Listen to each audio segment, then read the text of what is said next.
Is Safari missing from your iPhone? Don't worry, Safari is a built-in app that can be deleted, but it might be hidden or restricted.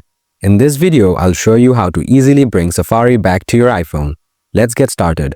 Solution 1. Check the hidden folder on the iPhone. Open Setting, tap General, scroll down, tap iPhone Storage, scroll down, tap Hidden Apps.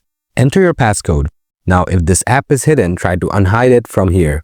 Solution 2. Check if Safari is hidden in a folder. Try to magnify the icon on the home screen to open Spotlight Search. Type Safari in the search bar. If Safari appears in the result, it may be hidden in a folder. Look for the folder name, open it, and move Safari back into the home screen. Solution 3. Check Screen Time Restrictions. Open Settings on your iPhone. Scroll down and tap Screen Time. Scroll down, tap Content and Privacy Restrictions. Enter your screen time passcode if enabled. Tap Allowed Apps. Ensure that Safari is toggled on. If Safari is off, it won't show up on your home screen. Solution 4. Reset home screen layout. Open Settings. Tap General.